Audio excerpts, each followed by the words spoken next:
Digital హైవేగా రూపుదిద్దుకుంటున్న Hyderabad to Bengaluru హైవేలో అటు Microsoft data centre కి, ఇటు పోల్పల్లి సెట్స్, అటు ఇంటర్నేషనల్ ఎయిర్పోర్ట్ కి, ఇటు రీజనల్ రింగ్ రోడ్ కి చేరువలో ఉన్న బాలానగర్ హైటెక్ పార్క్ లో ఇన్వెస్ట్ చేయండి.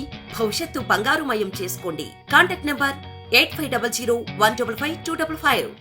కేసినేని నాని సెక్స్ రాకెట్ కు కేర్ ఆఫ్ అడ్రస్ అని ఆరోపించారు బుద్దా వెంకన్న. దీనికి గట్టిగా కౌంటర్ ఇచ్చారు కేసినేని నాని. పార్టీ నుంచి వెళ్లిపోయే వారిని తిట్టడానికి కొందరిని చంద్రబాబు నియమిస్తూ ఉంటారని, అలాంటి వారిలో బుద్దా వెంకన్న ఒకరున్నారని కేసినేని నాని అన్నారు. నువ్వు నాశనం అయిపోయావు. తిరువూరు దగ్గర నుంచి నువ్వు నాశనం అయిపోయావు.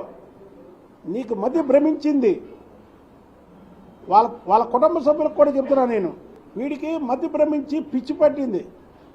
ఎందుకంటే తెలుగుదేశం పార్టీలో ఉన్నప్పుడు ఆ కేసీఆర్ భవన్కి తెలుగుదేశం కార్యకర్తలు నాయకులు కొద్దో గొప్ప వెళ్ళేవాళ్ళు. ఇప్పుడు వైసీపీలో చేరాక ఖాళీ అయిపోయింది. ఎవరు దానికాదు ఆ మొగ కేసీఆర్ వైపు వెళ్తూ బండి మీద కనీసం కేసీఆర్ భవన్ కాసి చూడడానికి కూడా ఇష్టపట్ల. చంద్రబాబు నాయుడు అనే అతను కొన్ని ఓర్ముక్కలు పెట్టుకుంటాడు.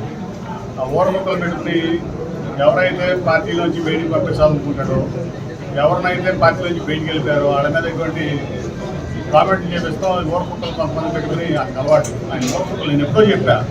నేను 2020లోనే ఈ ఓర్ముక్కల గురించి అందమని చెప్పాను ఆ పార్టీలో ఉన్నప్పుడు. ఈ ఓర్ముక్కలు పెట్టుకుని ఒక ఓర్ముక్కలు పెట్టుకుని పార్టీ ఆఫీసులో, తెలుగుదేశం పార్టీ ఆఫీసులో, పార్టీ ప్రెస్ రూమ్లో జాతీయ అధికార ప్రతినిధి అనే ఓర్ముక్కలు పెట్టుకుని ముఖ్యమంత్రి గారిని పార్టీగా అనిపిస్తుంది. గొప్ప వ్యక్తి ఉన్నాడు చంద్రబాబు నాయుడు ఈ దేశంలో.